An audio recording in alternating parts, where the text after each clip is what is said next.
Hah? Tengah. Hai, Hai tengah. lewatin dikit. Dah. Syarat salat, salat syurut labud an taqaddum 'alaiha.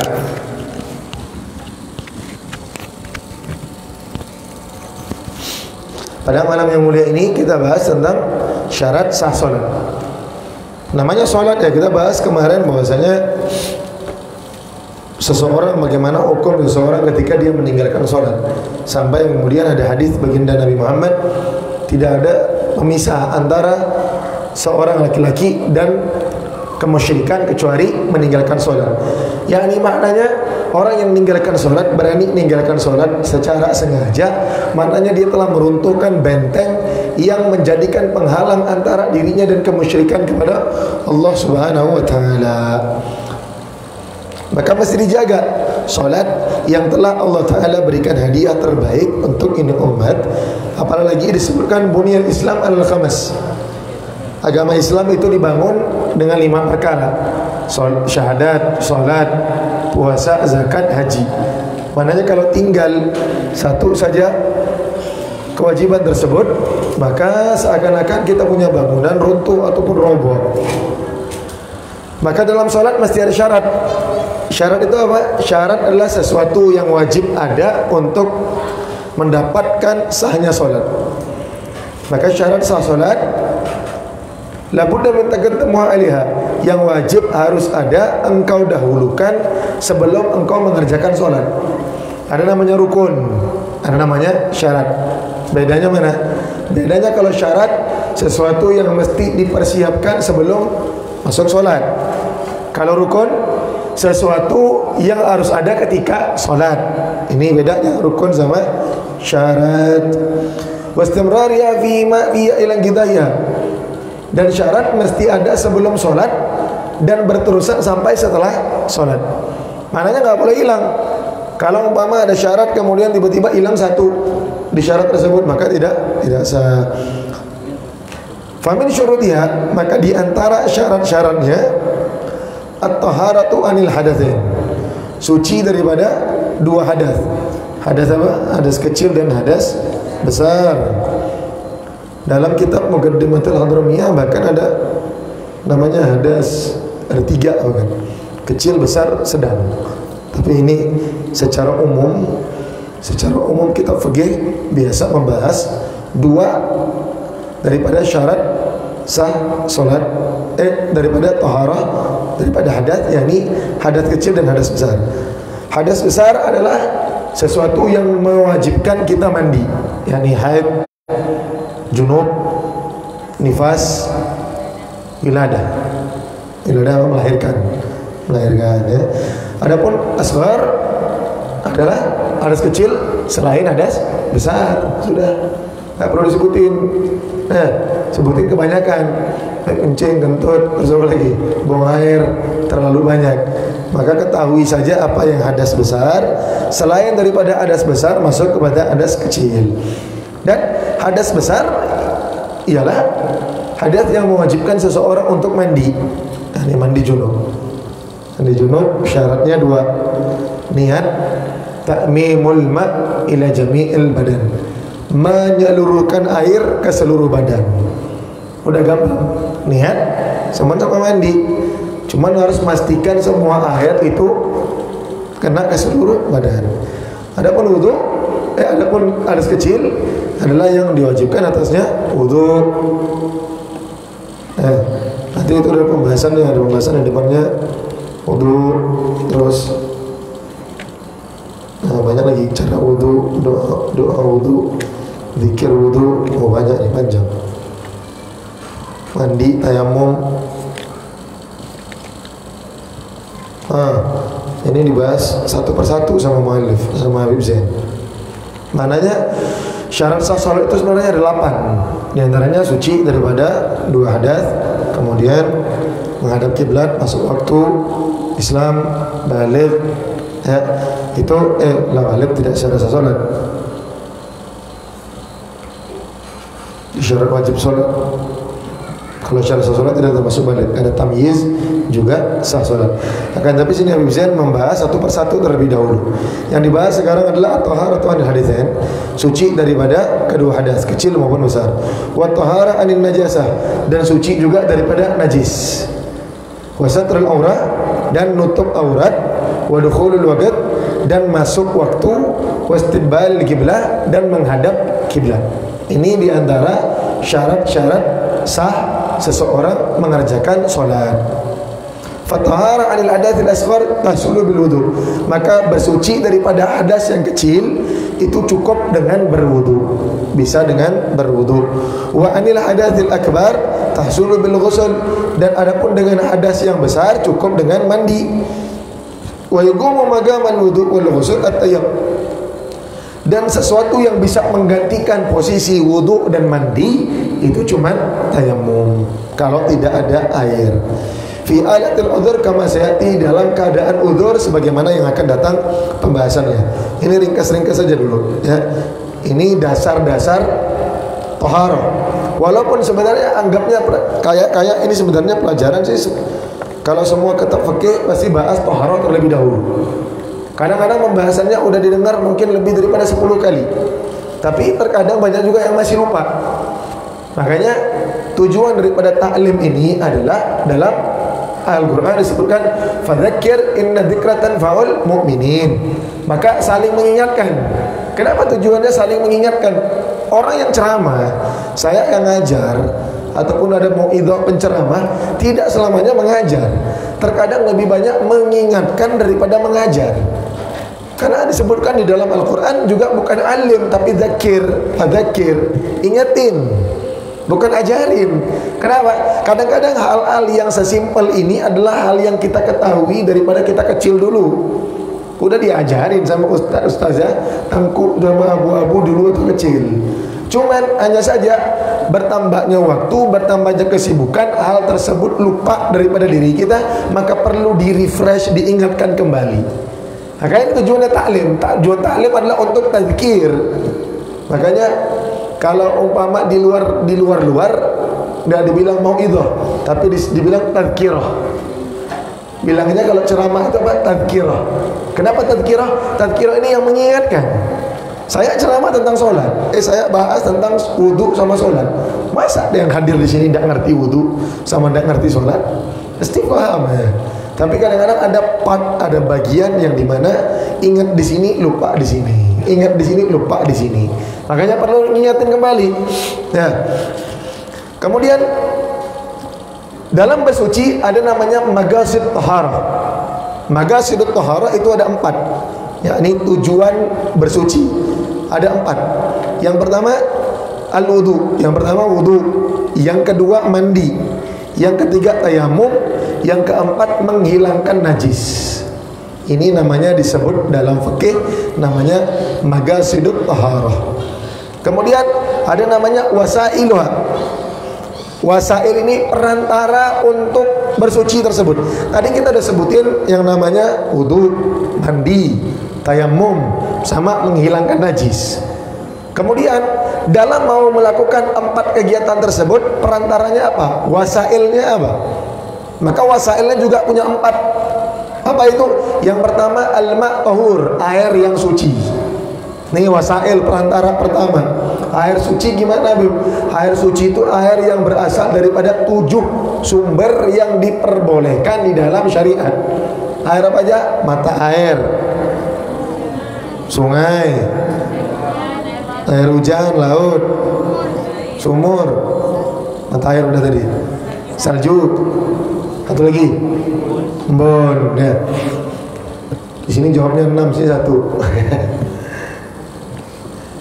7 ya, 7 air yang diperbolehkan untuk umat muslimin di dalam syariat, dalam mazhab Imam Syafi'i untuk berwudu. Kenapa saya bilang dalam mazhab Imam Syafi'i? Karena dalam mazhab yang lain, dalam seperti mazhab Imam Ahmad kalau tidak salah saya, itu diperbolehkan wudu menggunakan bensin. Mau ke pom bensin itu. odong sambil wudhu. Dalam mazhab lain, bukan mazhab Syafi'i, jangan coba-coba kemudian besok wudhu pakai bensin, ya. Ada yang buat korek terbakar tuh. Tapi walaupun dibahas dalam mazhab Imam Ahmad, tapi tidak ada pun dalam orang yang praktek kemudian wudhu pakai bensin. Ya. Kenapa diperbolehkan? Diperbolehkan karena min asli khilqah. Karena bensin tersebut memang dari awal penciptaan Allah sudah seperti itu, tidak dicampur-campur. Ya. Bensin kan diolahnya bukan dengan campuran, ya. Bukan dengan campuran kan? Apa dicampur? Nah, ada yang tahu? Ada yang kerja di minyak. Kalau bensin, umpama Pertamax, Premium, apakah ada campuran? Kalau ada campuran tidak boleh. Sama juga dalam mazhab Imam Ahmad diperbolehkan untuk wudhu pakai air perasan buah. Jeruk diperas, dapat 1 drum wudhu. Tapi dengan syarat tidak tercampur. Tidak tercampur dengan hal yang lain. Bukan ditaruh gula, ditaruh sirup, itu masih sirup namanya. Dari jus namanya. Nah, makanya saya sebutkan dalam mazhab Imam Syafi'i. Dalam mazhab Imam Syafi'i 7 air yang diperbolehkan untuk berwudu. Selain ini tidak boleh, tidak sah wudunya. Tidak sah. Nah, kalau saya mau ikut mazhab Imam Ahmad tidak boleh. Jadi jangan suka-suka hati ya. Kalau antum di mazhab Imam Syafi'i, wudu di mazhab Imam Syafi'i. Jangan kemudian nanti dengar di YouTube ada ustaz ceramah pakai mazhab lain antum ikut. Ya. Karena kalau antum mau ikut wudhunya mazhabnya lain, antum harus ikut sholatnya, ibadahnya semuanya dalam mazhab lain tersebut. Nggak bisa ngambil-ngambil. Mau wudhu mazhab Imam Malik, sholat mazhab Imam Syafi'i, kemudian puasa mazhab Imam Ahmad, kemudian zakat mazhab Imam Maliki, hancur ini agama. Jadi 4 mazhab tersebut, kalau mazhab Syafi'i Aceh, khususnya kita semuanya mazhab Syafi'i, maka tidak diperbolehkan untuk ngambil mazhab lain. Pelajari mazhab Syafi'i. Mazhab Syafi'i pun belum habis semua kitab, mau pakai belajar mazhab lain. Ya. Ma'ut tahur, air yang suci. Yang pertama, ini wasail, perantaranya ya. Perantaranya. Kemudian at-turab. Apa ini? Cek. Nah. Ngambek deh. Hai. Ini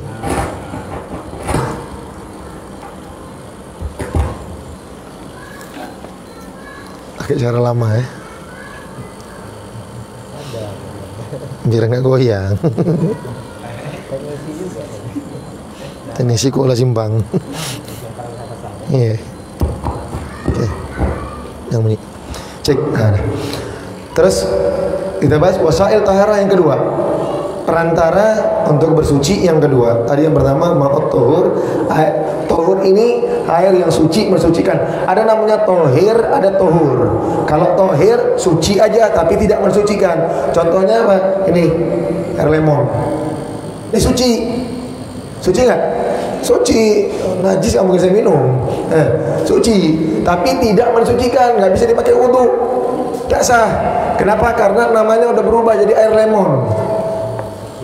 Ini suci, mensucikan, mensucikan, karena masih air. Ya, kalau saya taruh kopi, enggak, karena jadi air kopi. Kalau mencabut nama, maka tidak boleh lagi dipakai untuk bersuci. Paham ya? Nah, itu ma'ut tahur. Kalau tahur suci mensucikan, kalau tahir itu suci saja tapi tidak mensucikan. Kemudian at-turab. Al-khalis alladzi la ghubar. Media atau perantara kedua untuk bersuci adalah debu yang dimana memiliki ghubar, memiliki habuk. Apa namanya? Kalau saya gitu. Apa namanya? Bahasa Indonesia apa? Ghubar atau bahasa Indonesia? Tahu kan kalau ditepuk dia macam ada terbang, habuk debu yang terbang, itu dia. Apa namanya? Pomut. Apa bahasa Aceh apa? Pomut. Pomut. Me. Nah, itulah. Debu yang punya me. Itulah hasilnya. Tak paham ya. Terus kemudian wadabir. Kemudian media yang ketiga dalam bersuci adalah dabir. Apa dabir? Alat untuk menyamak, untuk mensamat. Kullu irrif, sesuatu yang bersifat panas dan pedas. yanzir fudlatil jilid, yang bisa mencabut sisa-sisa daging yang berada di kulit. Sisa-sisa daging yang berada di kulit. Ini ceritanya kalau umpama kulit tersebut bukan kulit sembelihan. Kalau kambing disembelih ya sudah suci, karena bukan dia najis. Ini umpama antum mau pakai kulit kambing kecelakaan, kan kulitnya bangkai, tapi bisa menjadi suci dengan cara disamak. Samanya dengan apa? Dengan sesuatu yang panas yang bisa mencabut sisa-sisa daging yang berada dalam kulit tersebut. Kalau dulu orang Arab pakai tai burung merpati. Tai burung merpati itu panas. Ya, campur ya, burung apa? Kalau sini kapur. Campur maka kapur juga termasuk kapur.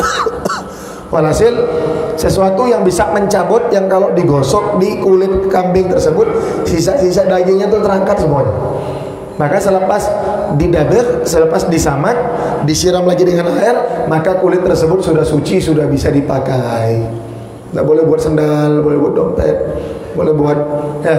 Makanya kalau ditanya tas kulit buaya, boleh pakai, tergantung kalau disamak. Kalau nggak disamak nggak tahu kita. Tas kulit ular mama ya, boleh dipakai kalau disamak ya. Kemudian wahajarul istinja, yang keempat medianya adalah batu untuk istinja. Batu untuk istinja. Istinja ini adalah khususiyah umat Muhammadiyah. Istinja ini, istinja dengan batu adalah keistimewaan umat Nabi Muhammad, karena umat Nabi terdahulu kalau nggak ada air nggak bisa cebok pakai batu, mesti cari air, cari keliling ini. Umat sekarang enak, nggak punya air bisa pakai batu, atau zaman sekarang tisu. Ya, yang penting kullu tohir, setiap tohir bendanya suci, jamet, padat. Nananya padat itu tidak cair atau tidak benyek. Galak lim najasa, yang bisa mengangkat najis. Ghair muhtaram, tidak termasuk daripada bagian yang dihormati. Ya, yang dihormati apa? Banyak, roti dihormati, terus roti keras juga tetap dihormati, nggak boleh. Roti keras nggak pakai batu, terus mau dibuat istinja nggak boleh, harus. Ini makanan. Ya, kalau mau tahu yang dihormati terlalu banyak, maka cari tahu saja apa yang tidak dihormati. Ghairul muhtaram cuma 6, makanya selebihnya dihormati. Apa ghairul muhtaram? Dalam kitab Safinah dijelaskan itu. Ghairul muhtaram yang pertama tarikus shalah. Tarikus shalah. Ini ghairul muhtaram dalam bab wudu ya. Kalau dalam bab istinja tidak, maksudnya gini. Muhtaram dalam bab istinja bil hajar, dalam bab batu ini adalah benda adat yang memiliki kemuliaan yang tidak cocok kalau dipakai untuk istinja. Itu disebut muhtaram. Tapi kalau untuk wudu lain lagi. Mohon maaf tadi saya salah menjelaskan. Ghair muhtaram yang saya sebutkan 6 orang tadi adalah kalau umpama engkau punya air cuma tinggal sebotol, cukup untuk engkau pakai berwudu. Kemudian ada orang yang kehausan. Ada yang kehausan. Engkau pilih mana? Engkau wudu, biarkan dia mati, atau engkau kasih dia minum, engkau berwudu. Maka dilihat, kalau 6 orang ini ada 6 jenis orang, maka kata ulama itu ghair muhtaram. Lebih bagus engkau wudu, biarkan dia mati, nggak apa-apa, tidak dosa. Siapa? Yang pertama tarikus shalah, orang yang meninggalkan sholat. Punya air tinggal sebotol, ada orang tak sholat, kita mau wudu. Saya bilang saya kehausan ya, udah mau mati, tapi ninggalin sholat. Ya udah nonton aja saya wudu. Tolong lihatin. Yang kedua zani muhsan, orang yang sudah menikah kemudian dia berzina. Orang yang sudah menikah kemudian dia berzina, ini juga ghair muhtaram, tidak dihormati dalam agama. Kemudian kafir harbi, kafir yang terang-terangan memerangi Islam, ini tidak juga muhtaram, boleh dipakai untuk berwudu. Kemudian kalbun agur, anjing galak. Jadi kalau anjing yang imut nggak boleh, harus kasih minum. Ya, ini serius. Kok ketawa? Ada air tinggal sebotol. Ya, ada anjing imut, nggak galak, nggak gonggong, nggak suka apa-apa, cuma datang ke kita kehausan.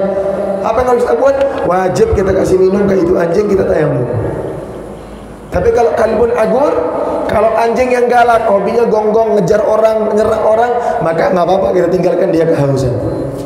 Yang kelima, khinzir, babi. Kalau babi nggak ada, babi galak, babi imut nggak ada. Mau babi imut juga tetap biarin aja dia mati kehausan. Nggak ada, imut kali babinya ya Allah, nggak ada.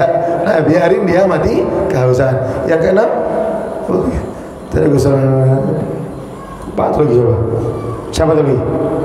Hah? Murtad. Nah, murtad. Orang yang murtad. Yang terakhir 6 adalah orang yang murtad. Kalau umpama dalam bab batu, lihat aja kalau umpama sesuatu yang muhtaram tidak boleh dipakai untuk istinja. Tisu bukan muhtaram. Boleh dipakai untuk istinja. Ya. Ini pelajaran penting sebenarnya bab istinja. Kalau antum pergi ke Singapura, jangan harap ada kamar mandi yang punya air. Lah betul, satu Singapura mau cari dimanapun kamar mandi kecuali masjid. Kalau nggak di masjid, jangan harap tidak ada yang punya air semuanya. Mall di Singapura semuanya tidak pakai air. Maka kalau masuk kamar mandi jangan bingung lah, mana nih air gak ada. Adanya tisu doang. Jangan pakai gaya-gayaan bawa aqua sendiri nanti. Itu nanti mereka kering 24 jam. Nah, jadi belajar bab ini untuk apa? Untuk kemudian dipraktikkan kalau dalam keadaan terdesak. Tidak terdesak pun nggak apa-apa. Orang yang istinja dengan batu sah sholat.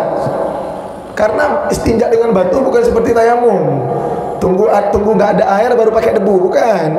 Istinja pakai batu, walaupun ada air pakai batu juga sah. Ini bedanya. Jadi yang paling afdal apa? Yang paling afdal jamaah bainahuma. Menggabungkan istinja pakai batu sama pakai air. Maknanya apa? Yang paling afdal sediakan tisu di kamar mandi, istinja pakai tisu, kemudian baru bilas pakai air. Ini yang paling bagus. Yang paling afdal justru malah begitu. Ya, kalau umpama ingin ngambil salah satu, mana yang lebih afdal? Afdal pakai air. Afdal pakai air. Tapi kalau mau lebih afdal lagi, dipakai dua-duanya. Kalau mau pakai batu berarti 3 batu, atau 1 batu yang punya 3 sisi, segitiga. Ya. Itu tadi. Nah, media yang dipakai untuk bersuci ada 4, ya, air, debu, alat sama, ya penyama apa aja itu terserah. Terus kemudian batu, ya, batu atau tisu sejenisnya lah di zaman sekarang. Nah, itu. Kemudian wasail. Media daripada media tersebut. Nah, gimana jelasinnya? Media daripada media tersebut. Jadi pertama kita bahas tadi, yang pertama magasit. Magasitnya ada wudu, ya kan? Wudu. Media untuk berwudu air. Media untuk air tersebut ada namanya wasail. Wasailul wasail itu cuma 2. Yang pertama awani, yang kedua istihad. Yang pertama tempat, yang kedua istihad. Tempat perlu. Ya apa mau wudu kalau airnya tidak punya tempat? Kulah, tempat bukan? Tempat. Ember, tempat. Debu, mau ambil debu, perlu tempat? Enggak perlu tempat, tapi perlu istihad. Istihad, tengok debunya mana yang bisa, yang punya gubar, itu istihad. Istihad adalah badlul majhud fi tahsilil maksud. Mengorbankan sesuatu daripada apa yang kita miliki, baik ilmu pengetahuan maupun pengalaman, untuk mencari, untuk menghasilkan sesuatu, suatu tujuan. Kita mau cari kiblat, maknanya lihat matahari terbenam kemana. Kebiasaan kalau di Aceh itu kiblat ke arah matahari terbenam. Ini namanya ijtihad. Ini usaha kita untuk mencari di mana arah kiblat. Maka wasailul wasail, media daripada media yang tadi 4 tadi 2, tempat sama ijtihad. Baik, dah selesai. Kemudian kita bahas al-wudu, bab wudu. Wudu wa lughatan ghaslul a'dha' makhsusah bi niyatin makhsusah. Wudu maksudnya apa? Membasuh anggota yang khusus dengan niat yang khusus. Kenapa dibilang anggota yang khusus? Karena tidak semua yang kita wudu selama ini itu adalah bagian daripada anggota wudu. Anggota wudu cuma 4 aja. Muka, tangan, sebagian rambut, kaki. kumur-kumur, istinsyak, masukin dalam hidung, basuh tangan, itu semuanya sunnah. Semuanya sunnah. Wa yajibu 'alal muhdits idza arada salat tawafan aw massal mushaf aw hamlah. Perlu diingat. Kalau umpama orang yang punya hadas, kepengen sholat, kepengen tawaf, kepengen, jadi nggak cuma sholat ya, mau sholat, mau tawaf. Tawaf itu tidak sah kalau tidak pakai wudhu. Jangan gaya-gayaan pergi Masjidil Haram, keliling Masjidil Haram tidak punya wudhu, tidak sah tawafnya. Berarti nggak boleh masuk Masjidil Haram tidak pakai wudhu, boleh. Tawafnya yang tidak boleh. Antum mau masuk masjid tidak pakai wudhu makruh. Tapi antum mau tawaf, mau keliling Ka'bah tanpa adanya wudhu, tidak sah. Bahkan hukumnya haram. Mau main-main agama, sholat sengaja tidak pakai wudhu. Udah rame-rame, duduk ngumpul, kentut, tidak berani keluar.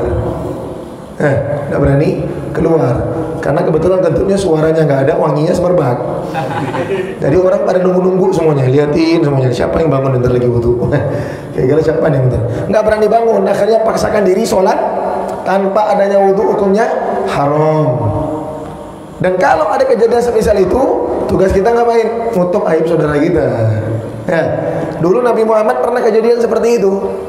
Lagi duduk ngumpul majelis sama Nabi, tiba-tiba kecium bau aroma yang kurang sedap. Ada yang kentut. Ada yang kentut. Waktu itu lagi makan, siap lagi makan, tiba-tiba tercium aroma yang kurang enak. Para sahabat yang lain pada nengok-nengokan, ini siapa deh kira-kira yang kentut? Akhirnya apa? Para sahabat yang lain bilang, kita tunggu aja bentar lagi kan sholat. Siapa yang kamar mandi? Karena sifatnya para sahabat adalah orang yang suka menjaga wudhu. Sahabat itu bukan kayak kita, bentar-bentar mau waktu sholat pergi wudhu, waktu sholat pergi wudhu. Nah, para sahabat senantiasa di tubuhnya punya wudhu. Karena mereka paling khawatir kalau meninggal tanpa ada wudhu. Karena orang yang sering menjaga wudhu biasanya meninggal dalam keadaan husnul khatimah. Kalau orang nggak punya wudhu, bahkan Allah pernah berfirman kepada Nabi Musa, wahai Musa, kalau engkau dalam perjalanan, dalam musafir, sedangkan engkau dalam keadaan tidak punya wudhu dan engkau mengalami musibah, kecelakaan, accident dalam perjalanan tersebut, fala talumanna illa nafsak, maka jangan salahkan siapa-siapa kecuali dirimu sendiri. Kenapa tidak wudhu kalau mau bepergian? Suruh wudhu untuk jaga diri. Dalam keadaan apapun, batal langsung masuk kamar mandi wudhu. Bukan wudhu nunggu sholat, adzan baru wudhu. Senantiasa wudhu. Makanya oleh karena itu orang yang jaga wudhu biasanya husnul khatimah. Ya, orang yang jaga wudhu biasanya orang husnul khatimah. Terus mana tadi kita cerita? Tadi kita cerita bahwasanya wudhu para sahabat adalah orang yang suka menjaga wudhu. Jadi mereka liatin. Kan kita juga orangnya semua jaga wudhu. Kita lihat bentar lagi sholat, siapa yang bangun berarti dia yang kentut. Siap makan. Selepas makan para sahabat udah nggak sabar mau lihat, kan sebentar lagi mau sholat, mau lihat siapa yang bangun. Ternyata baginda Nabi Muhammad SAW dengan rahmat yang begitu luar biasa, kasih sayang yang begitu agung, Nabi Muhammad mengatakan bahwasanya siapa yang makan daging onta, padahal menunya onta semua itu. Siapa yang makan daging onta, wudhu semuanya. Wah, akhirnya semua ke kamar mandi. Gak ketahuan siapa yang kentut. Ini adalah Nabi Muhammad luar biasa. Sampai kemudian jadi perdebatan ulama ini, makan daging onta perlu batal wudhu atau enggak? Mu'tamad ulama tidak membatalkan wudhu, tapi sunnah berwudhu kalau makan daging onta, karena onta itu memiliki sifat pedendam. Kalau orang yang makan daging onta terus tidak wudhu, biasanya sifat dendamnya onta dia akan turun pada dirinya. Kan turun, hasud. Ya. Makanya kalau Arab tuh dendam-dendam. Banyak yang makan daging onta, tidak wudhu. Orang Arab tuh begitu. Makanya onta itu orang paling, makhluk Allah yang paling pendendam. Engkau pukul dia hari ini engkau pukul dia, 5 tahun lagi engkau balik dia masih ingat. Nah ini yang mukul aku kemarin. Nah itu serius. Ini benar. Onta satu, gajah satu. Itu dua makhluk yang paling pendendam. Dia ingat, dia punya memori. Luar biasa. Ingat luar biasa. Ya, itu tadi. Mana tadi kita bahas? Tawaf juga memerlukan kepada wudhu. Begitu juga termasuk juga diantaranya itu sujud syukur dan sujud tilawah. Orang mau sujud syukur bukan kayak di TV-TV. Ibu selamat, ibu hari ini dapat bedah rumah, lagi pakai daster, nggak pakai jilbab. Allahu Akbar, sujud, terima kasih Allah. Dosa haram. Wudu enggak, hadap kiblat enggak, tutup aurat enggak, takbir enggak, salam enggak, sujud. Sujud tanpa sebab itu hukumnya haram. Karena sujud adalah bentuk suatu gerakan yang diperuntukkan untuk menyembah kepada Allah. Antum tiba-tiba nggak ada kerjaan sujud, wala pakai takbir, wala pakai wudu, wala pakai apa, hukumnya apa? Haram. Karena tidak diizinkan sujud tanpa adanya sebab. Karena tempatnya sujud cuma diperbolehkan di dalam sholat. Dan sujud syukur pun mesti ada takbir. Sujud syukur, wudu, hadap kiblat, tutup aurat, Allahu Akbar, Allahu Akbar, sujud, Allahu Akbar, Assalamualaikum warahmatullahi, Assalamualaikum warahmatullahi. Begitu cara sujud syukur. Bukan siap habis ngegol sepak bola, gol sujud semua. Tak boleh. Jangan sembarangan. Ini kadang-kadang kalau di TV sering kita lihat nih, bentar lagi bulan puasa nih. Mereka kasih door press. Kadang-kadang ya ilaha illallah, celananya pendek, kadang-kadang langsung sujud langsung. Tidak boleh. Mesti pakai wudu, pakai takbir, pakai salam. Karena ini adalah salah satu ibadah kepada Allah. Sujud tilawah juga seperti itu. Mendengarkan orang membacakan ayat tilawah di dalam masjid. Kita tidak punya wudu, tidak boleh sujud tilawah. Harus ada wudu. Kalau tidak punya wudu gimana? Baca subhanallah, alhamdulillah, wa la ilaha illallah, wallahu akbar 4 kali. Kalau tidak bisa sujud tilawah. Kalau umpama ada wudu, langsung ngadep kiblat, takbir sambil duduk, Allahu Akbar, Allahu Akbar, sujud tilawah, bangun baru salam. Jadi nggak bisa sembarangan. Mau ibadah harus perlu ilmu. Kemudian masul mushaf, megang Quran. Nah ini paling banyak. Megang Quran tidak pakai wudu, hukumnya apa? Haram. La yamassuhu illal mutahharun. Di dalam Al-Quran surat Waqiah, tidak menyentuh Al-Quran itu kecuali orang-orang yang bersuci. Jelas dalam Al-Quran. Terus enak zaman sekarang orang ngambil Quran, nggak pakai wudu, ambil langsung gini. Kadang-kadang naudzubillah min dzalik kita nemu di mana, di Aceh banyak. Baca Quran ditaruh di lantai, sejajar sama kakinya dia. Naudzubillah min dzalik. Ya, tak paham kita macam mana.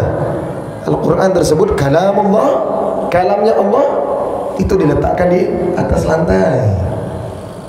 Kaki engkau, kalau kakimu setiap hari 24 jam di masjid tidak apa-apa. Ini kadang-kadang ke masjid pun jarang, banyak tempat maksiat, kau sejajarkan pula dengan Al-Quran. Makanya perlunya itu. Bahkan termasuk guru-guru kita melarang, bahkan tidak cuma Al-Quran, kitab pun. Makanya mohon maaf seperti itu kitab rotib itu jangan diletakkan di bawah. Nah, kenapa tidak boleh diletakkan di bawah? Kan cuma kitab. Nah, benar, cuma kitab. Tapi saya mau nanya, itu kitab karangan siapa? Oh, karangan Habib Umar bin Abdurrahman Latos. Lah Habib Umar sama engkau tuh gimana bandingannya? Lah engkau baca kadang-kadang ini, baca kita umpama kita Imam Ghazali, Bidayatul Hidayah, engkau letak di lantai. Lah itu kan cuma kitab. Ina bener kitab cuma tulisan, tapi saya mau nanya, itu yang ngarang siapa? Oh, yang ngarang Imam Ghazali. Lah Imam Ghazali posisinya sama dirimu tuh macam mana? Teman dekat, tetangga atau bagaimana? Sampai kitabnya disejarkan sama kakimu. Kita dulu sama guru kita, jangankan kitab, ada satu guru kita Syekh Muhammad An-Nagib. Beliau paling keras kalau masalah urusan adab nuntut ilmu. Jangankan kitab, media untuk nuntut ilmu tidak boleh letak di lantai. Apa itu? Pulpen. Pulpen, buku catatan tidak boleh letak di lantai. Sampai ada nampak letak di lantai, habis terbang tuh buku muka kita. Karena apa? Itu mimbab ihtiramil ilm, bab menghormati ilmu. Karena sifat ilmu, kata ulama, sifat ilmu ini pelit. Ilmu adalah makhluk Allah yang paling pelit. Kamu kasih waktu dan umur hartamu semuanya, dia kasih engkau sedikit. Dikit cuman. Engkau udah capek ngorbanin harta, waktu, dia cuma ngasih kamu sedikit. Inilah ilmu, pelit. Dan untuk ilmu plus tidak pakai adab, selesai. Tidak punya barokah dalam ilmu tersebut. Ya, maka kadang-kadang kita ngelarang bukan karena apa? Bukan karena ini kita pengen ihtiram sama ulama tersebut yang ngarang. Karena ini bukan sembarang. Ini ilmu semuanya. Siapa yang ngamalin ini? Oh, jadi wali ya so. Kita kadang-kadang kalau umpama mau tahu ngapain kita harus hormati kitabnya ulama. Saya mau nyuruh sekarang karang 1 lembar aja. Nggak usah suruh karang 1 kitab, 1 lembar aja. Tulis ngarang 1 lembar kitab yang bisa manfaat untuk orang dunia akhirat, tulis. Nggak mampu. Nggak mampu. Kadang-kadang jangankan kitab ulama. Kadang-kadang kita kitab ulama kita taruh di bawah. Novel Terelie punya kita taruh di atas. Ya, Ilanatan, Terelie semuanya kita taruh di atas. Ini koleksiku foto. Kitab ulama, Allah alam di mana? Kadang di kaki, kadang di tas, kadang-kadang di bawah jok. Allahu Akbar. Di bawah jok Honda, dibukanya Honda, taruh kitab, ditaruh didudukin. Subhanallah. Habis itu mau dapat berkah ilmu, mimpi. Serius mimpi. Kita dulu tuh kalau bawa kitab, begini. Nih, pergi dari kamar sampai ke tempat taklim begini. Nggak turun-turun, nggak ada yang begini. Nggak ada yang kitab dihayun-hayun. Nggak ada begini. Oh, kitab. Ini kitab biar di dada. Ini ilmu yang bakal kasih berkah. Kita bawa tempat taklim udah begini. Ya. Jadi semua wasail, semua perantara ilmu jangan dianggap remeh. Karena ilmu ini bakhil, ilmu ini pelit. Engkau kasih tidak serius, ya. Apalagi masalah mushaf, apalagi Quran. Jadi kalau mulai sekarang ngelihat ada Al-Quran di lantai, ambil pindahkan ke atas. Kalam Allah, Allahu Akbar. Itu kalamnya Allah. Engkau punya kepala, kalau umpama dikasih kaki nggak mau, marah. Hah? Coba ada yang buang kepalanya saya kasih kaki. Ada yang mau? Oh nggak mau, Nabi fitrah ini terus Quranmu. Mana lebih mulia kepalamu sama Quran? Lah kalau sekarang lebih mulia kepalamu daripada Al-Quran? Kepalamu harus dijaga, Al-Quran kau tak jaga. Ini umat zaman sekarang.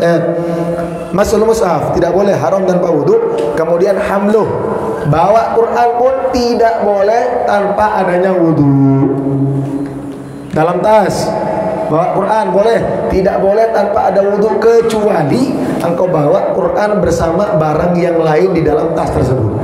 Dalam tas umpama ada Quran, lipstick, eyeliner, ya, apalagi hand body, semuanya boleh, tapi jangan diniatkan bawa Al-Quran, diniatkan bawa barang-barang, umum aja, barang-barang, boleh.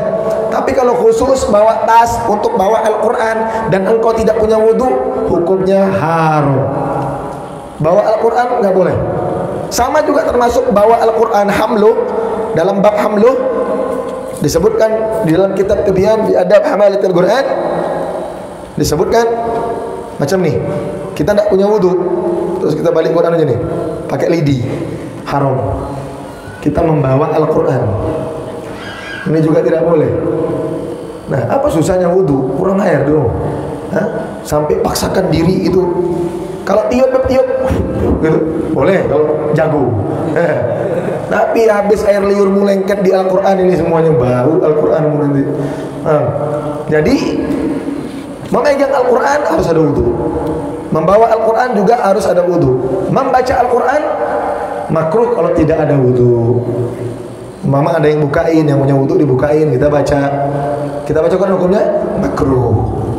Ya, ngulang hafalan beb, ya ngulang hafalan silakan orang nggak baca Quran. Tapi kalau nggak baca wudu itu makruh. Ya. Kemudian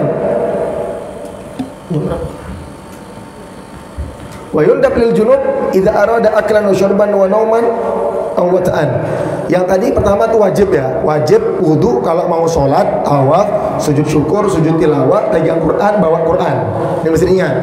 6 perkara ini wajib harus ada wudu. Apa aja? Sholat, tawaf, sujud syukur, sujud tilawah, pegang Quran, bawa Quran. Tidak boleh tidak ada wudu. Kemudian sunnah wudu untuk orang yang punya hadas besar atau junub. Kalau dia pengen makan, pengen minum, pengen tidur, ataupun pengen berhubungan suami istri. Ada orang umpama baru siap hubungan suami istri, kemudian dia mau makan. Maka kalau dia nggak wudhu, makruh makannya. Untuk menghilangkan makruh tersebut, wudhu. Nah, siap hubungan, kalau nggak pengen langsung mandi, maka wudhu dulu untuk dia menghilangkan makruh. Dia mau makan, mau minum, mau jalan-jalan. Nggak wajib mandi. Mandi tidak wajib kecuali kalau sudah masuk waktu sholat. Masuk waktu sholat, baru hukum mandi jadi wajib, karena saat itu kita harus mengerjakan sholat. Kayak itu. Ya. Wal afdal ayatawadda li kulli shalah wa yajuz ayusalli bi yadin wahid ma syaa' min as-shalawat ma lam yuhdits. Perbuatan yang paling afdal adalah orang yang berwudu di setiap sholatnya. Maknanya tajdid wudu, bukan bentar-bentar batal wudu. Paling afdal apa? Saya umpama punya wudu, tidak batal-batal wudu saya. Zuhur saya tahan, memang tidak ada niat mau buang air, ataupun saya buang air saya langsung wudu lagi. Masuk waktu sholat, saya wudu lagi. Ini wudunya namanya apa? Tajdidul wudu, sunnah hukumnya. Perbaharui wudu di setiap sholat hukumnya afdal, paling bagus, paling baik. Itu dalam keadaan orang yang menjaga wudu. Wa yajuz an yusalli bi subutin wahid. Walaupun boleh seseorang sholat 5 waktu dengan satu wudu kalau selama tidak berhadas. Sama habis subuh, wah dia wudu, dia sanggup tahan gitu ya, tidak ke kamar mandi sampai isya. Umpama ada orang begitu, nggak nyentuh perempuan, tidak ke kamar mandi, tidak kentut sampai waktu isya. Dia sholat 5 waktu pakai satu air wudu, boleh? Boleh, karena selama tidak batal gitu ya. Baik, Allah a'lam bishawab. Besok insyaallah masuk fardul wudu.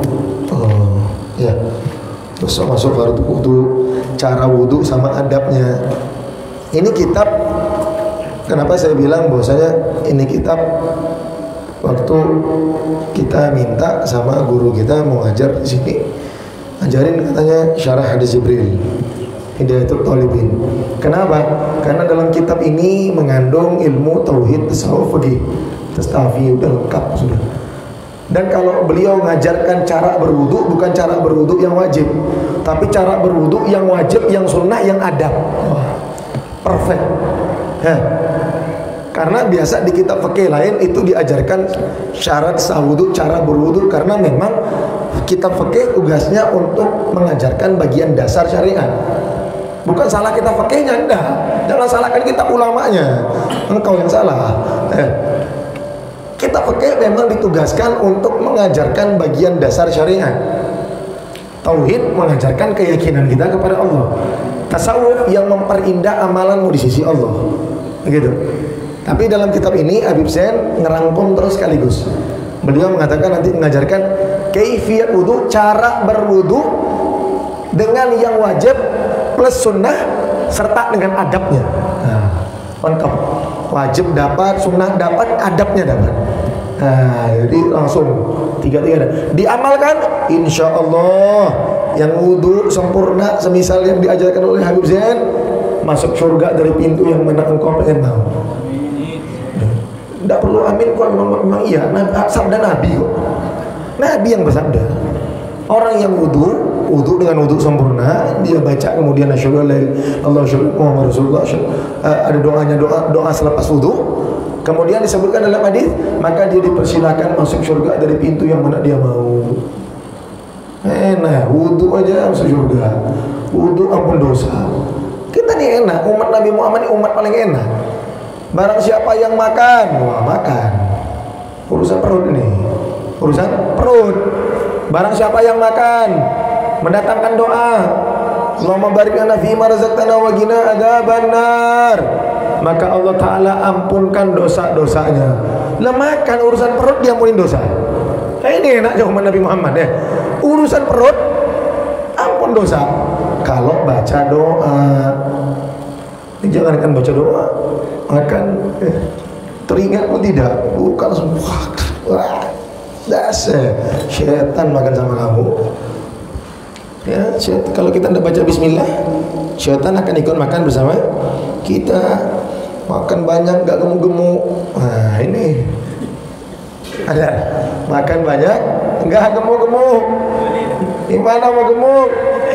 Sekali makan berdua, ya kan berkah makan jamaah. Berkah jamaah, tapi jangan jamaah sama syaitan. Nah, sama orang boleh, sama kawan.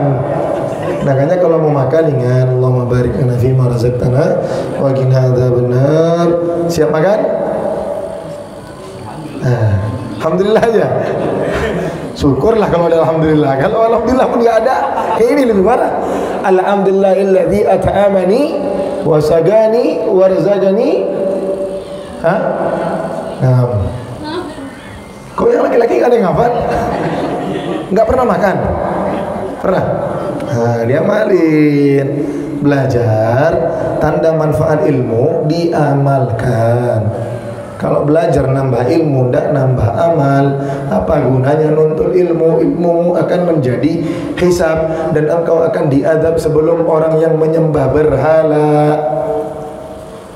Nah, ilmu belajar ditulis, kamar mandi di rumah ditempelin, nggak apa-apa. Rumah jadi kayak berasa jadi taman kanak-kanak, Raudatul Jannah, nggak apa-apa. Ditempelin tuh depan kamar mandi, di sampingnya, maksudnya di samping pintu, doa masuk, doa keluar.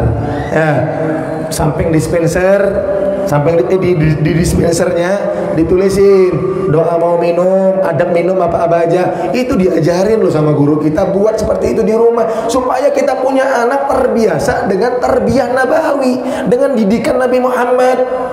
Lah anak tidak terbiasa, anak minum berdiri, bapak juga minum berdiri, bapak juga minum pakai tangan kiri. Lah anak jangan ditanya, minum pakai tangan kiri, tidak baca bismillah, berdiri pula lagi. Allah. Terus berharap pula rumah itu bisa ada masuk surga semuanya. Amalkan dulu apa yang diajarkan Nabi Muhammad yang basic. Tidak usah lah ya, terlalu mimpi kali mau tahajud 1000 rakaat sama anak.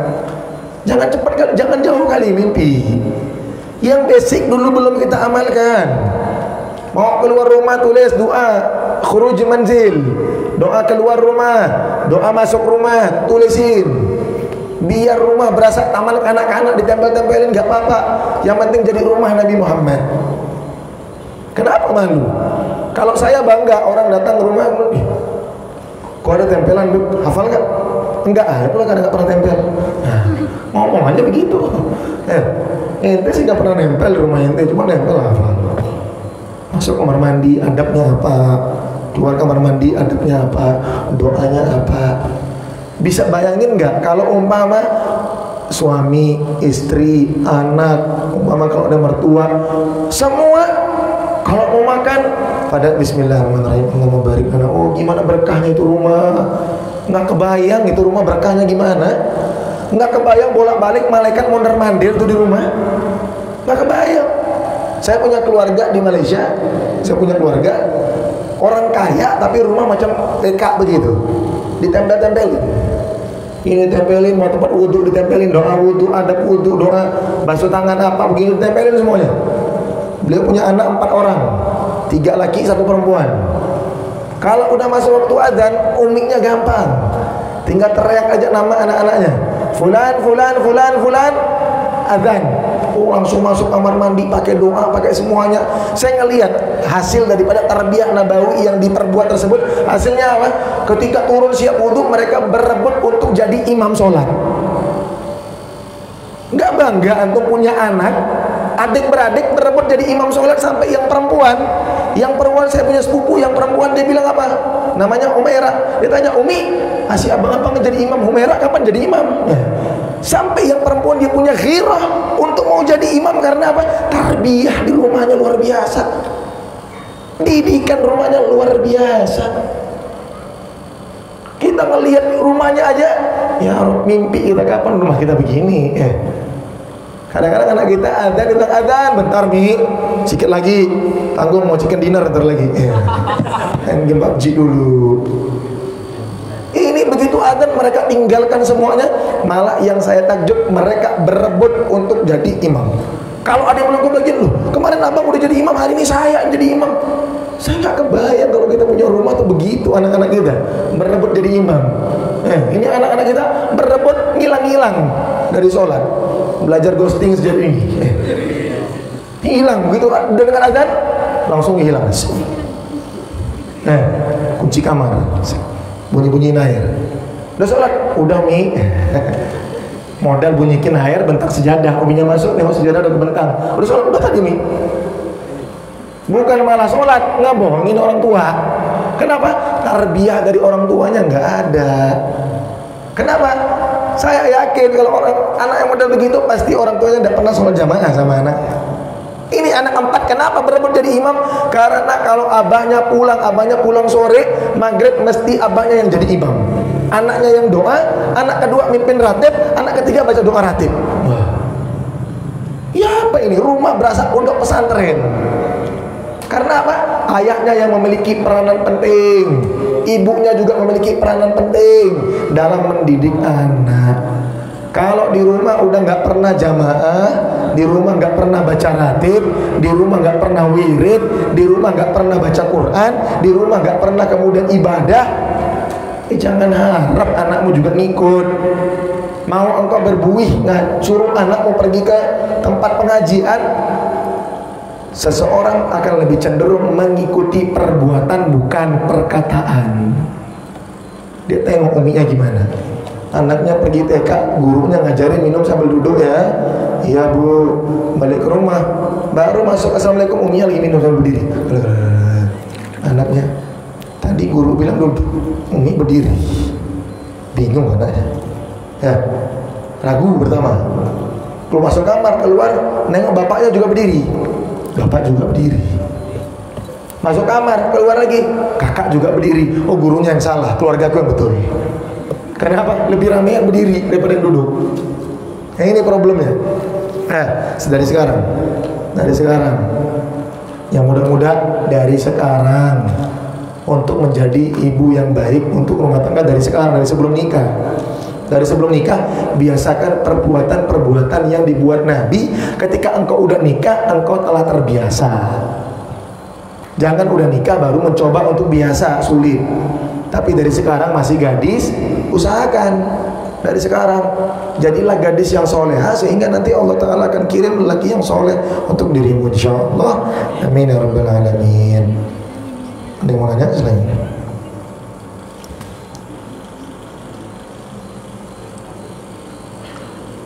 Yang mau dari WA juga boleh, silakan. Oh sudah ada nih.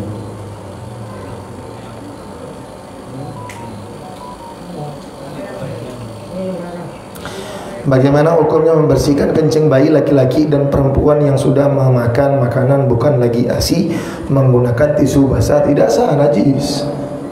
Karena perempuan, kalau perempuan tidak ada batasan umur, daripada lahir pun sudah tidak boleh pakai tisu basah. Ya.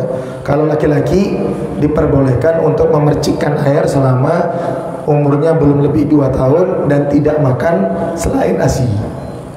Kalau makan umpama obat, teknik kurma, obat itu kan keperluan, tidak dihitung makanan.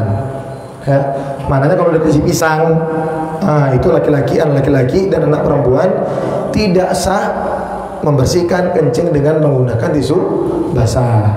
Nah, maknanya apa? Masih ada najis di bagian tubuh kita punya anak. Bukan berarti kemudian haram, bukan. Maknanya masih ada najis saja sudah. Masih ada najis. Kalau tangan engkau basah kemudian pegang di bagian tubuh anakmu yang tadi engkau lap tisu basah, tanganmu najis. Begitu. Makanya kalau umpama ngelap tisu basah malam hari jam 2, jam 3 malam kan nggak mungkin siram air ke anak, kedinginan anaknya. Pagi dimandiin. Nah, mandi itu untuk mensucikan ya. Mandi disucikan. Tapi kalau malam ya nggak apa-apa pakai tisu basah. Tapi yang perlu diingat, area tempat yang kita lap dengan tisu basah tersebut semuanya najis. Semuanya najis. Tanganmu ketika engkau mengelap pakai tisu basah dicuci. Kalau tidak cuci, lembab-lembab pegang pula kasur najis. Makanya siap kalau punya anak kan biasa punya terpal ya. terpal. Nah kalau bisa di area itu aja, jangan meluber kemana-mana. Bersihkan di situ. Selepas bersihkan, masukkan plastik, ikat ke kamar mandi, cuci tanganmu supaya suci kembali. Kalau tidak dicuci, kering, sudah kering, berarti jadi najis hukmiyah. Tapi kemudian tiba-tiba engkau megang gelas yang berembun karena dingin, gelasnya najis karena tanganmu masih bawa najis. Itu tidak menjadi masalah, bukan menjadi sampai kemudian jadi haram. Ini mantan bayinya jadi haram, bukan. Cuman masih ada najis, itu aja. Berarti bayinya masih ada najis.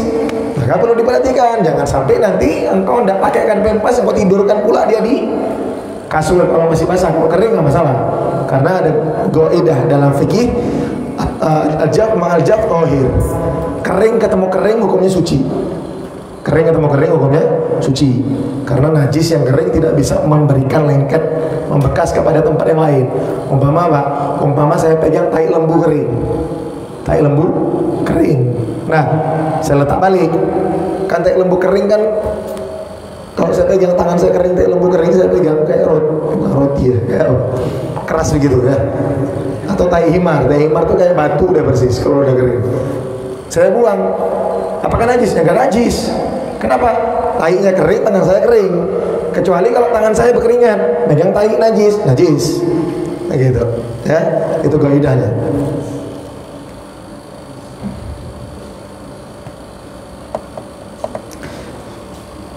Pertanyaan pertama, boleh nggak megang Al-Quran yang ada terjemahannya di dalam tanpa wudhu? Sebelum saya jawab, saya tanya, ada yang pernah tanya sama ulama sini? Saya juga penasaran jawaban. Boleh atau enggak? Ada yang pernah nanya? Belum? Ada? Perempuan ada? Nggak ada? Belum? Nanti coba tanya sama Apilu. Kalau yang kita pelajari dengan guru kita tidak boleh, karena terjemahan Al-Quran itu sama isinya dengan Al-Quran, cuma beda bahasa saja, beda sama tafsir. Kalau tafsir dia penjelasan daripada Al-Quran, kalau terjemahan itu arti daripada Al-Quran. Maknanya dia sama-sama Al-Quran, cuma beda bahasa saja. Maka tidak diperbolehkan memegang Quran terjemahan. Mungkin kalau umpama ada pendapat ulama sini yang memperbolehkan memegang Quran terjemahan, silakan. Karena nggak jadi masalah, itu urusan khilafiyah, urusan perbedaan pendapat. Ya, tapi kalau umpama sementara nanti coba ditanyakan sama ulama yang lebih pintar, yang lebih alim. Karena ilmu saya masih sedikit, masih sempit, masih kurang wawasan. Jadi coba ditanya nanti sama Abilo boleh, atau sama ulama-ulama lain, sama Walid Ib atau siapapun, ulama di Kota Perlak. Coba ditanyakan gimana. Kalau sementara yang saya ketahui daripada guru-guru saya, tidak diperbolehkan karena terjemahan berbeda dengan tafsir. Kalau tafsir dilihat lagi, kalau tafsirnya lebih banyak daripada Al-Quran boleh, tapi kalau tafsirnya lebih sedikit daripada Al-Quran maka tidak boleh. Maknanya kalau Al-Quran lebih mendominasi maka hukumnya Al-Quran. Kalau umpamanya tafsirnya lebih mendominasi maka dihitung tafsir. Tafsir Jalalain boleh pegang atau enggak? Tanpa wudu. Berapa banyak? Kok bisa yakin? Hah? Banyak? Dikit aja deh. Tafsir Jalalain itu lebih banyak daripada Al-Quran sedikit aja. Kalau nggak salah cuma 2 suku kata. Cuma lebih banyak 2 suku kata kalau tidak salah. Loh, macam mana Habib tahu? Ulama ngasih tahu. Loh, ulama kurang kerjaan? Bukan kurang kerjaan, itulah hebatnya ulama kita. Ulama kita kalau urusan agama hati-hati betul. Dia hati-hati betul. Ini mau buat majelis, ada majelis ya Pak? Nanti dulu ngobrolnya. Kalau tafsir, mau jelasin apa? Lupa saya jadinya kan. Ngomong apa tadi? 2 suku kata. Ulama ini mengecek tafsir dengan Al-Quran untuk apa tujuannya? Tujuannya adalah untuk hati-hatinya mereka, supaya jangan sampai yang dipegang adalah Al-Quran. Supaya tahu, supaya pasti ini megang harus pakai wudu atau enggak. Saking segitunya teliti. Kalau kita kadang-kadang ya udahlah, insyaallah, khair insyaallah gitu kadang-kadang. Kita suka meremehkan agama kadang-kadang. Jika kita di jalan melihat ada lembaran ayat suci Al-Quran yang berceceran di tengah jalan, sedangkan kita lagi dalam keadaan batal wudu, bagaimana sikap kita? Apakah kita ambil Al-Quran tersebut atau ambil wudu dulu? Jangan ambil wudu dulu, keburu itu Al-Quran diinjak sama orang. Nah, itu namanya keadaan darurat. Maknanya apa? Ada Al-Quran tercecer di jalan, di aspal. Engkau mau cari masjid, wudu dulu, balik udah nggak ada itu Al-Quran, udah lengket di ban mobil. Jadi ngapain? Ambil dulu, cepat-cepat cari di tempat terdekat yang bisa diletakkan di posisi atas. Selepas itu baru pergi ambil wudu, ambil lagi, baru selamatkan Al-Quran tersebut. Caranya begitu. Ngelihat ada Al-Quran tercecer, ambil cepat-cepat, jangan ngambilnya.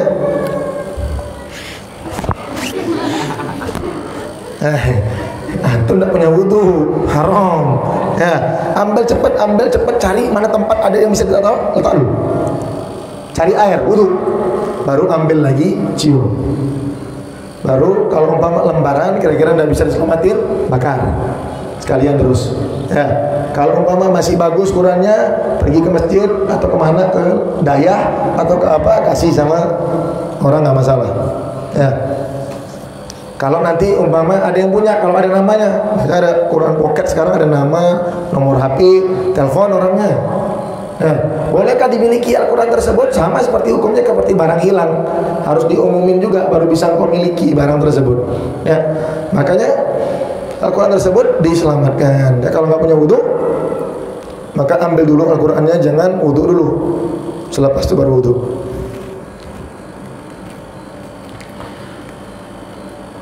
Kemudian apabila kita berjunub belum sempat mandi, kemudian datang haid, kapan kita mandi wajibnya? Ya selepas selesai haid. Ya, sama seperti engkau siap kencing, habis kencing mau wudu, rupanya sebelum wudu kentut, mau wudu 2 kali, ya sekali. Ya, karena tidak membuat jadi double hadas tersebut, tidak. Ya, maknanya engkau kencing, selepas kencing engkau kentut. Kapan wudunya? Ya selepas kentut lah. Ada pula ditanya lagi. Sama juga orang junub kemudian haid. Kapan mandinya? Ya mandinya selepas haid, karena engkau lagi haid tidak boleh mandi junub. Harus mandi selepas haid. Bolehkah kita mencium Ka'bah tanpa air wudu? Ya boleh. Mencium Ka'bah tanpa air wudu? Ya boleh. Tidak ada syarat mencium Ka'bah harus memakai wudu, karena bukan Al-Quran. Bukan Al-Quran. Habis? Ya, silakan. Assalamualaikum warahmatullahi wabarakatuh. Waalaikumsalam warahmatullahi wabarakatuh. Yang kamu menjaga Habib, Nah. kalian ini mandi istinja. Nah. Jadi ada batu, tadi ada tisu. Kalau kita ke gunung yang ada daun, bisa dengan daun. Atau yang kedua mengenai tayamum. Apakah bisa kita tayamum di pesawat terbang di dalam? Yang ketiga, Habib lagi mau wudu. Kita wudu di kamar mandi yang ada tioles. Gimana? Nah. Baik.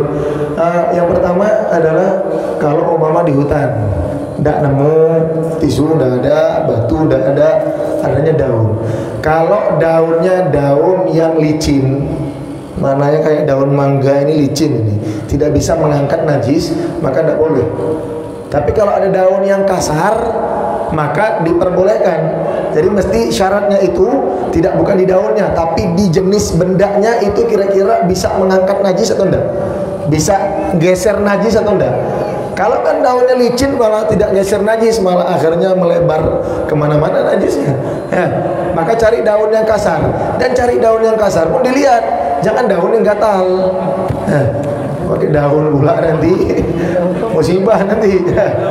Tuh ya, jadi boleh pakai daun, tapi dengan syarat daunnya harus bisa mengangkat najis. Itu yang pertama.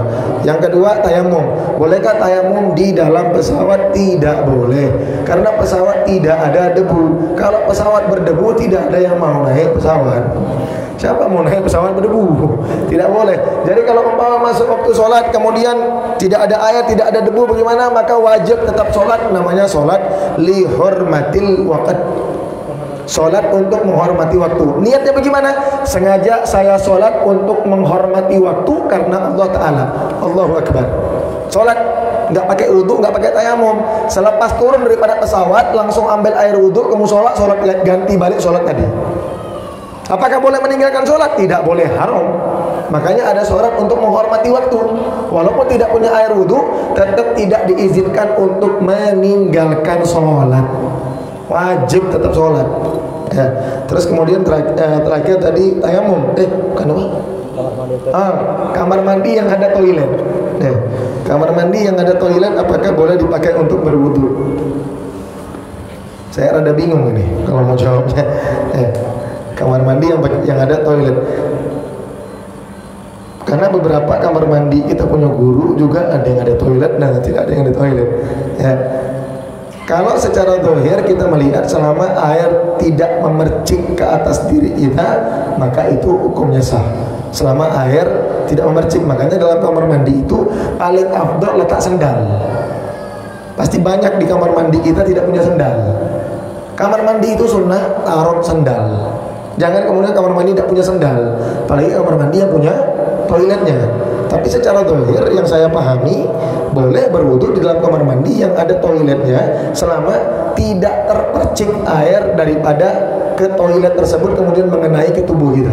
Umpama kamar mandinya lumayan besar, ya. Tapi problemnya kalau kamar mandinya kecil. Nah ini yang problem. Kalau kamar mandi kecil harus pandai-pandai jaga diri. Kalau umpama was-was takut, bagus wudu di keran. Wudu di luar aja sudah, jangan di kamar mandi. Atau pertanyaan ini bisa ditanyakan kembali kepada ulama-ulama yang lebih paham, akan lebih mendetail tentang pertanyaan ini. Itu boleh ditanya, dan boleh dikasih tahu jawabannya ke saya, biar nambah ilmu saya lagi. Ya. Tapi yang utama dulu tuh sendal masukin dalam kamar mandi. Ini mah sandal swalu. Tak perlu yang mahal, sandal swalu aja masukin. Itu sunnah Nabi. Letak sendal di dalam kamar mandi. Kalau saya ambil zahir hukum begini, saya memang juga dulu sempat penasaran, cuman saya nggak pernah nanya sama guru. Cuman saya sering melihat guru saya wudu di dalam kamar mandi yang ada toiletnya. Makanya saya menghukumkan atas pekerjaan guru saya. Karena mungkin guru saya nggak paham, apalagi guru fikih saya. Cuman untuk detailnya saya nggak paham surahnya. Maka boleh ditanyakan dengan nanti ulama-ulama kita yang lebih paham dan bisa dikabarkan kepada saya. Bolehkah tayamum sebelum masuk waktu sholat? Tidak boleh. Tayamum itu karena ibadah, karena alat bersuci yang lemah, sehingga dia tidak boleh kita bertayamum kecuali sudah adzan.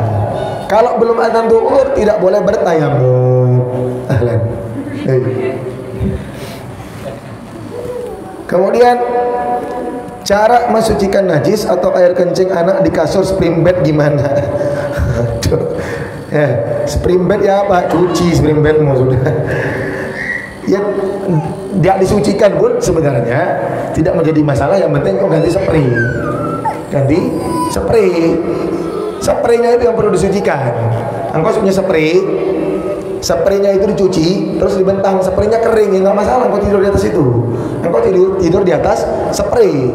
Yang jadi problem kalau mama sebelum waktu ganti spray, engkau wudu basah-basah, engkau tidur di spring bed itu najis. Cara mensucikannya gimana? Cara mensucikannya ialah ya sama seperti mensucikan najis yang lain, dengan cara disiram, dicuci. Yang mau diapain?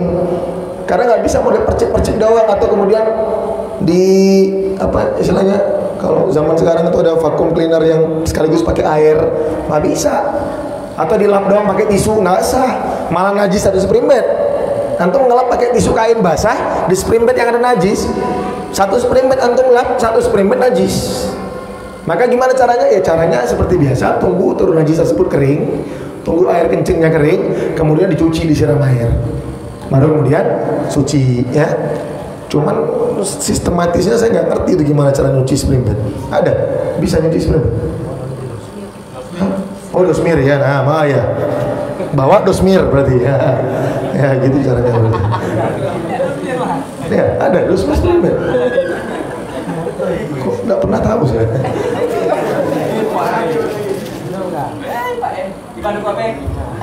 Ada yang punya dosmir di sini? Ada dulu. Oh. Sekarang bawa ke mana yang ada dosmir. Tapi bagaimana jika kita yang pedagang Al-Quran? Apakah harus selalu dalam keadaan wudhu? Jelas.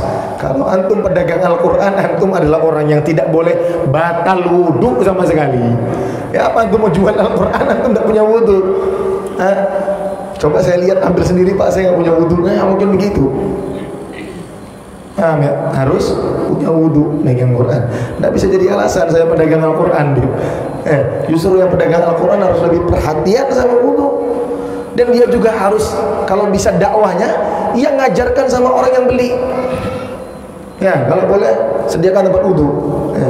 Apa ada wudhu? Nggak ada, Pak, wudhu dulu, baru kita buka-buka Al-Quran. Dia orang bawa Quran akhirnya harum. Atau tujuan tidak perlu juga sampai suudon sama orang kira-kira ada wudhu atau enggak. Akhir sunuzon lah, insyaallah punya wudhu jual. Tapi minimal antumnya diri antum sendiri harus tahu. Antumnya harus tahu, antum harus ada wudhu. Kalau tidak ada wudhu, ya tidak boleh pegang Al-Quran. Boleh jual Al-Quran? Boleh, tapi nggak boleh megang. Ya, jual Al-Quran tapi nggak boleh megang. Tunjuk, tolong ambil yang gitu Pak. Oh nggak bagus, ya udah yang itu aja Pak, yang bawah skill gitu. Ya wudhu lah. Ya. Khawatir nanti batal bersentuhan, pakai sarung tangan. Kalau yang perempuan pakai sarung tangan. Laki-laki jangan sentuh sama perempuan. Kalau mau kasih duit balik, ada caranya. Kadang-kadang orangnya aja yang gatal pengen pegang tangan perempuan. Kalau memang mau ada niat, ambil uang, taruh di meja, dia baliknya sudah diambil. Nggak perlu harus jabat tangan. Ada caranya. Tidak harus bersentuhan. Jangan membiasakan diri bersentuhan dengan yang bukan muhrim. Udah kita bahas kemarin. Tanganmu memegang bara api lebih afdol daripada engkau memegang tangan yang bukan muhrim. Habis? Habis? Habis? Oh iya. Al-Quran lewat HP apa bisa dengan aplikasi? Nah, aplikasi Android di Al-Quran hukumnya apa? Ketika kita membuka Al-Quran, semisal aplikasi ini sudah masuk Al-Quran? Belum. Ini masih hukum handphone. Ketika saya buka begini, ini hukumnya Al-Quran. Kalau saya pegang tidak ada wudhu, maka berdosa sama seperti pegang Al-Quran. Ketika close, maka hilang hukum Al-Quran. Nah, itu kan aplikasi, itu kan cuma media. Lah apa bedanya? Kertas juga media. Kalau zaman Sayyidina Umar, Abu Bakar Siddiq atau zaman Sayyidina Utsman bin Affan udah ada Android, mungkin bakal buat Quran pakai Android. Kan sama-sama media. Ini media, kertas juga media. Lah dulu koran, antum bacanya di mana? Sebelum baca di online. Ya di kertas sama medianya. Tidak ada perbedaan. Hanya saja ini bisa di-close. Medianya bisa diubah. Maknanya ketika engkau membuka Al-Quran, dia jadi Al-Quran. Maka memegangnya perlu hukum-hukum memegang Al-Quran. Dan yang perlu diingat, kalau yang baca Al-Quran lewat Android, minta tolong di-offline-kan. Jangan lagi baca Al-Quran, tening masuk WhatsApp satu dari doi pula. Udah makan sayang? Oh. Lagi buat pahala masuk dosa. Minta tolong, adab sama Al-Quran. Kalau mau baca Quran di Android, minta tolong offline daripada semua notifikasi. Supaya engkau baca Quran serius. Jangan lagi baca Quran. Bismillahirrahmanirrahim. Innalladzina berhenti dulu. Engkau berhentikan Al-Quran cuma gara-gara notifikasi WhatsApp. Mana adabmu sama Al-Quran? Mana akhlakmu sama Al-Quran? Tak punya akhlak begitu. Kalau mau baca Al-Quran di aplikasi silahkan, tapi mesti tahu caranya, mesti tahu adabnya. Mana yang lebih afdal? Nah, yang lebih afdal Quran dengan mushaf. Karena kata ulama lebih berkah yang pakai mushaf daripada yang pakai Android. Tapi kalau perbandingannya, kalau saya pakai mushaf, saya cuma sanggup baca satu hari cuma 1 juz. Kalau pakai Android saya bisa baca 3 juz, 4 juz. Mana lebih afdal? Pakai Android. Nah, lihat dia mana kelebihan-kelebihannya. Kadang-kadang orang baca mushaf susah. Kadang-kadang malu mau baca Quran lagi di bis kan malu. Nanti dipikir soalin, pakai Al-Quran pula. Kadang juga di bis, di bus mau berangkat ke Banda Aceh, kan nggak mungkin hidupin lampu sendiri untuk kita baca Quran. Ya, lebih enak pakai Android. Mana lebih afdal? Afdal pakai Android. Nah, jadi keafdalannya itu tidak bisa menjadi tolak ukur yang pasti. Tergantung kita punya keadaan bagaimana. lihat keadaannya. Tapi kalau baca pun dalam Android, minta tolong baca dalam keadaan jangan di-on-kan internet ataupun notifikasi supaya tidak memutus bacaan Al-Quran dengan urusan dunia. Karena ini termasuk tidak adab sama sekali. Kayak umpama orang lagi baca ada telepon, ntar dulu, habiskan dulu sampai ujung ayat minimal. Jangan engkau potong di pertengahan seakan-akan kayak ini kan kalamullah, ini kan percakapan kepada Allah. Kayak engkau mengatakan enggak enak ngomong sama Allah, lebih enak ngomong sama dia. Engkau putuskan omonganmu sama Allah, kau campur pula omongan sama makhluk. Maka habiskan dulu sampai ujung ayat, taruh tanda, tutup, angkat telepon. Kalau udah mati telepon balik. Nah, ya, jadi adab dalam baca Quran harus ada adab, semuanya harus ada adab. Wallahu a'lam bishawab. Bisa kira. Bismillahirrahmanirrahim. Bikabul tamam kulli sulul wa nasal sya'nina wa nabatana fi dinina akhirata fatana kulli syarr jalbatana kulli khair. Anna habibina wa shaykhana wa alimina. Anna Allah yudhijatana shuma wa dakhil bismillati amarna wa ashra sudurana wa istaw'ibana wa ashif kurubana wa yuhsin mathubatana wa yadkhulna jannata ma'a sayyidil abrar sayyidil mursalin sayyidina rasulillah Muhammad bin Abdullah sallallahu alaihi wasallam al-hadiniyah wa ala man nasal syekh al-habib Umar bin Musa bin Thabit wa ala man wasiyah sayyid al-habib Sayyidina Ibrahim Smith wa man wasiyah sayyid al-habib Muhammad bin Salih Atas ila hadratin Nabi Muhammad sallallahu alaihi wasallam. الفاتحة. بسم الله الرحمن الرحيم. الحمد لله.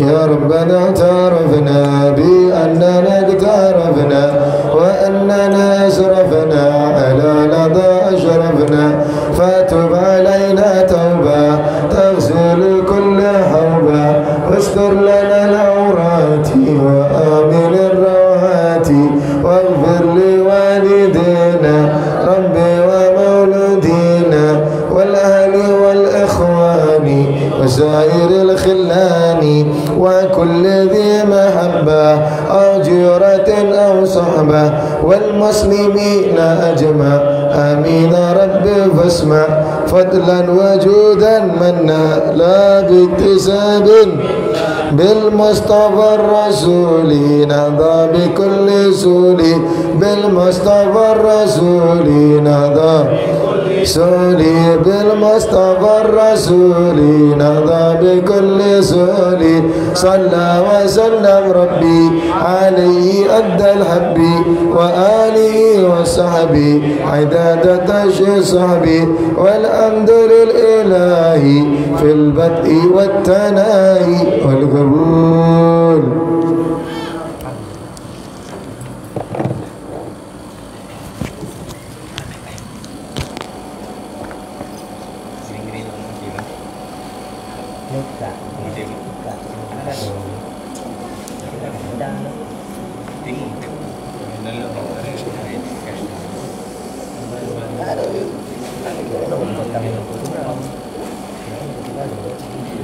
Oh iya, dia minta datang tuh.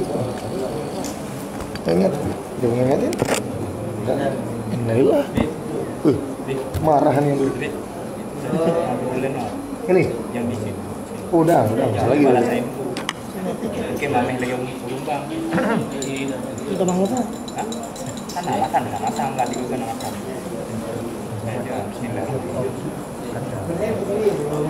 Manis ya? Banyak taruh ya? Cukup, pas. Pakai? Sudah selesai. Selesai.